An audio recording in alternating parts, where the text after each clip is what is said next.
Sect. 77. God, having made man such a creature, that in his own judgment it was not good for him to be alone, put him under strong obligations of necessity, convenience, and inclination to drive him into society, as well as fitted him with understanding and language to continue and enjoy it. The first society was between man and wife, which gave beginning to that between parents and children, to which, in time, that between master and servant came to be added, and though all these might, and commonly did meet together, and make up but one family, wherein the master or mistress of it had some sort of rule proper to a family, each of these, or all together, came short of political society, as we shall see, if we consider the different ends, ties, and bounds of each of these. Sect. 78. Conjugal society is made by a voluntary compact between man and woman, and though it consists chiefly in such a communion and right in one another's bodies as is necessary to its chief end, procreation, yet it draws with it mutual support and assistance, and a communion of interests too, as necessary not only to unite their care and affection, but also necessary to their common offspring, who have a right to be nourished, and maintained by them, till they are able to provide for themselves. Sect. 79. For the end of conjunction, between male and female, being not barely procreation, but the continuation of the species, this conjunction betwixt male and female ought to last, even after procreation, so long as is necessary to the nourishment and support of the young ones, who are to be sustained by those that got them, till they are able to shift and provide for themselves. This rule, which the infinite wise Maker hath set to the works of his hands, we find the inferior creatures steadily obey. In those viviparous animals which feed on grass, the conjunction between male and female lasts no longer than the very act of copulation, because the teat of the dam being sufficient to nourish the young, till it be able to feed on grass, the male only begets, but concerns not himself for the female or young, to whose sustenance he can contribute nothing. But in beasts of prey the conjunction lasts longer, because the dam not being able well to subsist herself, and nourish her numerous offspring by her own prey alone, a more laborious, as well as more dangerous way of living, than by feeding on grass, the assistance of the male is necessary to the maintenance of their common family, which cannot subsist till they are able to prey for themselves, but by the joint care of male and female. The same is to be observed in all birds, except some domestic ones, where plenty of food excuses the cock from feeding, and taking care of the young brood, whose young needing food in the nest, the cock and hen continue mates, till the young are able to use their wing, and provide for themselves. Sect. 80. And herein I think lies the chief, if not the only reason, why the male and female in mankind are tied to a longer conjunction than other creatures, viz. Because the female is capable of conceiving, and de facto is commonly with child again, and brings forth to a new birth, long before the former is out of a dependency for support on his parents' help, and able to shift for himself, and has all the assistances due to him from his parents, whereby the father, who is bound to take care for those he hath begot, is under an obligation to continue in conjugal society with the same woman longer than other creatures, whose young being able to subsist of themselves, before the time of procreation returns again, the conjugal bond dissolves of itself, and they are at liberty, till Hymen at his usual anniversary season summons them again to choose new mates. Wherein one cannot but admire the wisdom of the great Creator, who having given to man foresight, and an ability to lay up for the future, as well as to supply the present necessity, hath made it necessary, that society of man and wife should be more lasting, than of male and female amongst other creatures, that so their industry might be encouraged, and their interest better united, to make provision and lay up goods for their common issue, which uncertain mixture, or easy and frequent solutions of conjugal society would mightily disturb. Sect.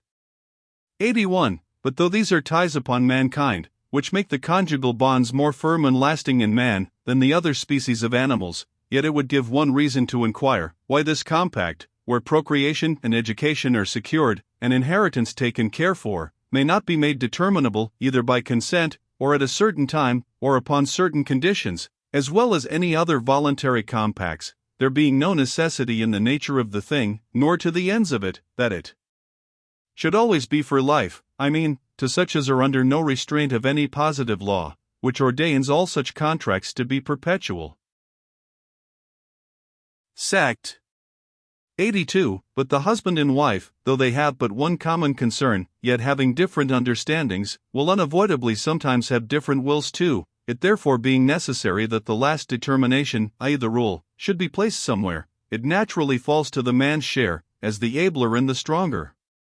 But this reaching but to the things of their common interest and property, leaves the wife in the full and free possession of what by contract is her peculiar right, and gives the husband no more power over her life than she has over his, the power of the husband being so far from that of an absolute monarch, that the wife has in many cases a liberty to separate from him, where natural right, or their contract allows it, whether that contract be made by themselves in the state of nature, or by the customs or laws of the country they live in, and the children upon such separation fall to the father or mother's lot, as such contract does determine. Sect. 83. For all the ends of marriage being to be obtained under politic government, as well as in the state of nature, the civil magistrate doth not abridge the right or power of either naturally necessary to those ends, viz. procreation and mutual support and assistance whilst they are together, but only decides any controversy that may arise between man and wife about them. If it were otherwise, and that absolute sovereignty and power of life and death naturally belonged to the husband, and were necessary to the society between man and wife, there could be no matrimony in any of those countries where the husband is allowed no such absolute authority. But the ends of matrimony requiring no such power in the husband, the condition of conjugal society put it not in him, it being not at all necessary to that state. Conjugal society could subsist and attain its ends without it, nay, community of goods, and the power over them, mutual assistance and maintenance, and other things belonging to conjugal society, might be varied and regulated by that contract which unites man and wife in that society, as far as may consist with procreation and the bringing up of children till they could shift for themselves, nothing being necessary to any society that is not necessary to the ends for which it is made.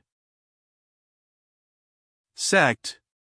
84. The society betwixt parents and children, and the distinct rights and powers belonging respectively to them, I have treated of so largely, in the foregoing chapter, that I shall not here need to say anything of it. And I think it is plain, that it is far different from a politic society. Sect. 85. Master and servant are names as old as history, but given to those of far different condition, for a freeman makes himself a servant to another, by selling him, for a certain time, the service he undertakes to do, in exchange for wages he is to receive, and though this commonly puts him into the family of his master, and under the ordinary discipline thereof, yet it gives the master but a temporary power over him, and no greater than what is contained in the contract between them. But there is another sort of servants, which by a peculiar name we call slaves, who being captives taken in a just war, are by the right of nature subjected to the absolute dominion and arbitrary power of their masters. These men having, as I say, forfeited their lives, and with it their liberties, and lost their estates, and being in the state of slavery, not capable of any property, cannot in that state be considered as any part of civil society, the chief end whereof is the preservation of property. Sect.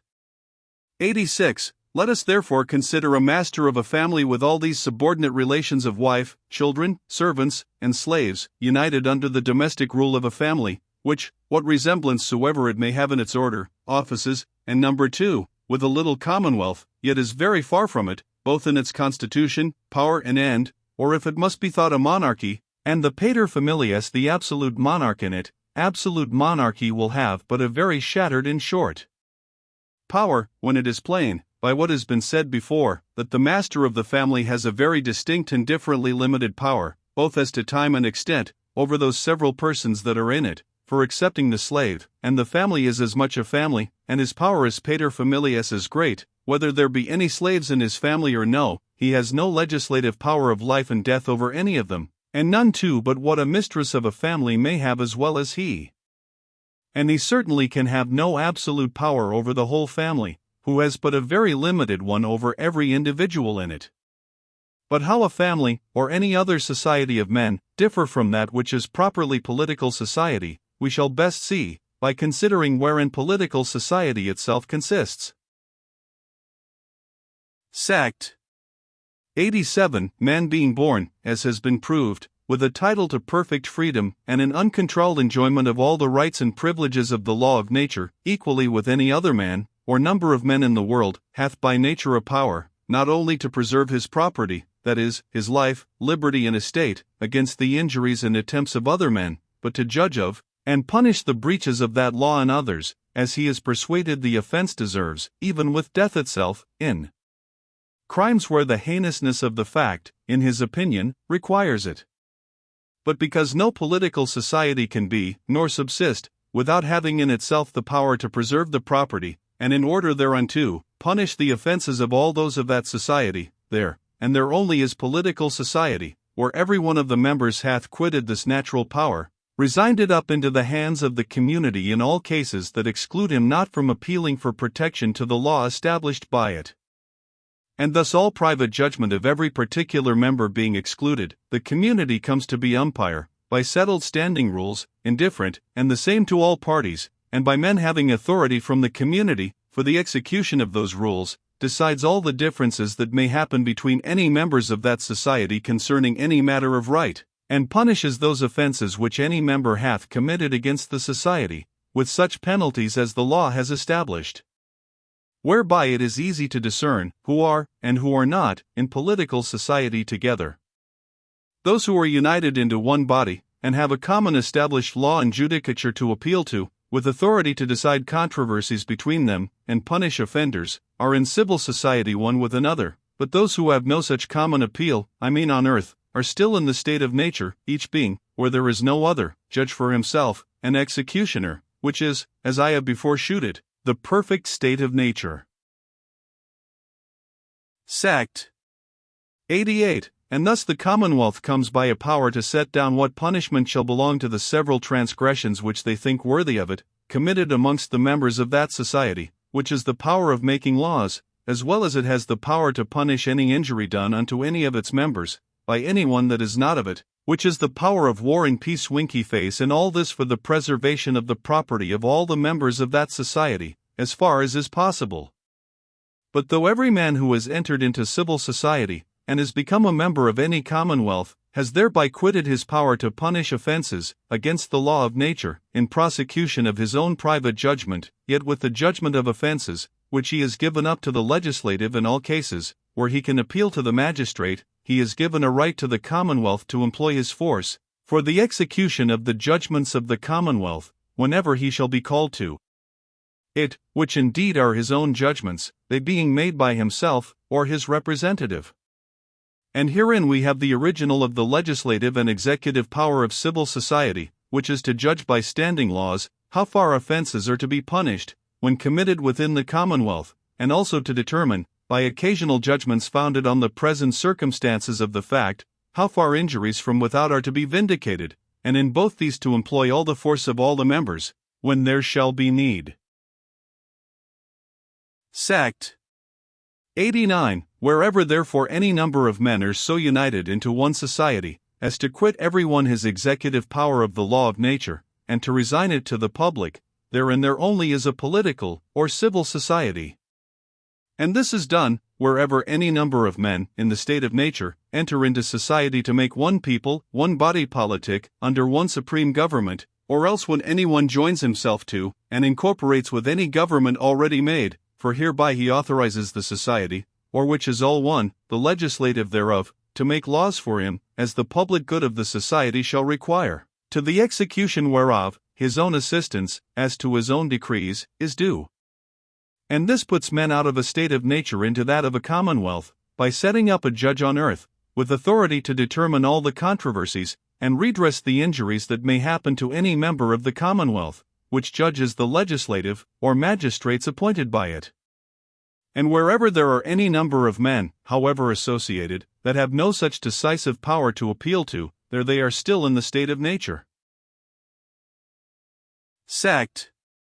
90. Hence it is evident, that absolute monarchy, which by some men is counted the only government in the world, is indeed inconsistent with civil society, and so can be no form of civil government at all, for the end of civil society, being to avoid, and remedy those inconveniencies of the state of nature, which necessarily follow from every man's being judge in his own case, by setting up a known authority, to which every one of that society may appeal upon any injury received, or controversy that may arise, and which every one of the society ought to obey, wherever any persons are, who have not such an authority to appeal to, for the decision of any difference between them, there those persons are still in the state of nature, and so is every absolute prince, in respect of those who are under his dominion. The public power of all society is above every soul contained in the same society, and the principal use of that power is, to give laws unto all that are under it, which laws in such cases we must obey, unless there be reason shewed which may necessarily enforce, that the law of reason, or of God, doth enjoin the contrary. Hook. Ackle, Paul L. I. Sect. 16. Sect. 91. For he being supposed to have all, both legislative and executive power in himself alone, there is no judge to be found, no appeal lies open to anyone, who may fairly, and indifferently, and with authority decide, and from whose decision relief and redress may be expected of any injury or inconveniency that may be suffered from the prince, or by his order, so that such a man, however entitled, Czar, or Grand Seigneur, or how you please, is as much in the state of nature, with all under his dominion, as he is with the rest of mankind, for wherever any two men are, who have no standing rule, and common judge to appeal to on earth, for the determination of controversies of right betwixt them, there they are still in the state of nature, and under all the inconveniencies of it, with only this waffle difference to the subject, or rather slave of an absolute prince, that whereas, in the ordinary state of nature, he has a liberty to judge of his right, and according to the best of his power, to maintain it, now, whenever his property is invaded by the will and order of his monarch, he has not only no appeal, as those in society ought to have, but as if he were degraded from the common state of rational creatures, is denied a liberty to judge of, or to defend his right, and so is exposed to all the misery and inconveniencies that a man can fear from one, who being in the unrestrained state of nature, is yet corrupted with flattery, and armed with power. To take away all such mutual grievances, injuries, and wrongs, i.e., such as attend men in the state of nature, there was no way but only by growing into composition and agreement amongst themselves, by ordaining some kind of government public, and by yielding themselves subject thereunto, that unto whom they granted authority to rule and govern, by them the peace, tranquility, and happy estate of the rest might be procured. Men always knew that where force and injury was offered, they might be defenders of themselves. They knew that however men may seek their own commodity, yet if this were done with injury unto others, it was not to be suffered, but by all men, and all good means to be withstood. Finally, they knew that no man might in reason take upon him to determine his own right, and according to his own determination proceed in maintenance thereof, inasmuch as every man is towards himself, and them whom he greatly affects, partial, and therefore that strifes and troubles would be endless, except they gave their common consent, all to be ordered by some, whom they should agree upon, without which consent there would be no reason that one man should take upon him to be lord or judge over another. Hooker's Eckle, Paul L. I. Sect. 10. Sect. 92. For he that thinks absolute power purifies men's blood, and corrects the baseness of human nature, need read but the history of this, or any other age, to be convinced of the contrary. He that would have been insolent and injurious in the woods of America, would not probably be much better in a throne, where perhaps learning and religion shall be found out to justify all that he shall do to his subjects, and the sword presently silence all those that dare question it, for what the protection of absolute monarchy is, what kind of fathers of their countries it makes princes to be, and to what a degree of happiness and security it carries civil society, where this sort of government is grown to perfection, he that will look into the late relation of Ceylon, may easily see. Sect. 93. In absolute monarchies indeed, as well as other governments of the world, the subjects have an appeal to the law, and judges to decide any controversies, and restrain any violence that may happen betwixt the subjects themselves, one amongst another. This every one thinks necessary, and believes he deserves to be thought a declared enemy to society and mankind, who should go about to take it away. But whether this be from a true love of mankind and society, and such a charity as we owe all one to another, there is reason to doubt, for this is no more than what every man, who loves his own power, profit, or greatness, may and naturally must do, keep those animals from hurting or destroying one another, who labor and drudge only for his pleasure and advantage, and so are taken care of, not out of any love the master has for them, but love of himself, and the profit they bring him. For if it be asked, what security, what fence is there, in such a state, against the violence and oppression of this absolute ruler? The very question can scarce be borne. They are ready to tell you that it deserves death only to ask after safety. Betwixt subject and subject, they will grant, there must be measures, laws, and judges, for their mutual peace and security, but as for the ruler, he ought to be absolute, and is above all such circumstances, because he has power to do more hurt and wrong. It is right when he does it.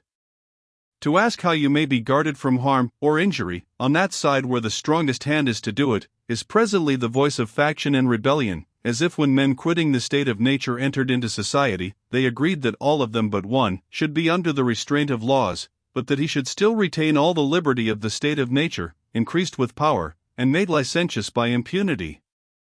This is to think that men are so foolish that they take care to avoid what mischiefs may be done them by polecats or foxes, but are content, they think it safety, to be devoured by lions. Sacked.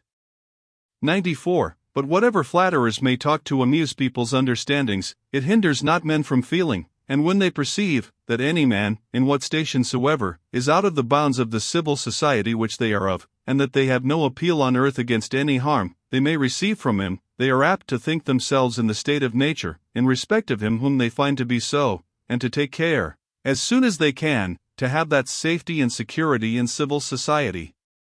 for which it was first instituted, and for which only they entered into it. And therefore, though perhaps at first, as shall be shewed more at large hereafter in the following part of this discourse, some one good and excellent man having got a preeminency amongst the rest, had this deference paid to his goodness and virtue, as to a kind of natural authority, that the chief rule, with arbitration of their differences, by a tacit consent devolved into his hands, without any other caution, but the assurance they had of his uprightness and wisdom, yet when time, giving authority, and, as some men would persuade us, sacredness of customs, which the negligent and unforeseeing innocence of the first ages began, had brought in successors of another stamp, the people finding their properties not secure under the government, as then it was, whereas government has no other end but the preservation of property, could never be safe nor at rest, nor think themselves in civil society, till the legislature was placed in collective bodies of men, called Senate, Parliament, or what you please. By which means every single person became subject, equally with other the meanest men, to those laws, which he himself, as part of the legislative, had established, nor could anyone, by his own authority, avoid the force of the law, when once made, nor by any pretense of superiority plead exemption, thereby to license his own, or the miscarriages of any of his dependents. No man in civil society can be exempted from the laws of it, for if any man may do what he thinks fit, and there be no appeal on earth, for redress or security against any harm he shall do, I ask, whether he be not perfectly still in the state of nature, and so can be no part or member of that civil society, unless anyone will say, the state of nature and civil society are one and the same thing, which I have never yet found anyone so great a patron of anarchy as to affirm. At the first, when some certain kind of regiment was once appointed, it may be that nothing was then farther thought upon for the manner of governing, but all permitted unto their wisdom and discretion, which were to rule, till by experience they found this for all parts very inconvenient, so as the thing which they had devised for a remedy, did indeed but increase the sore, which it should have cured. They saw, that to live by one man's will, became the cause of all men's misery. This constrained them to come unto laws, wherein all men might see their duty beforehand, and know the penalties of transgressing them. Hooker Zackel, Paul L. I. Sacked. 10. Civil law being the act of the whole body politic, doth therefore overrule each several part of the same body. Hooker, Ibid.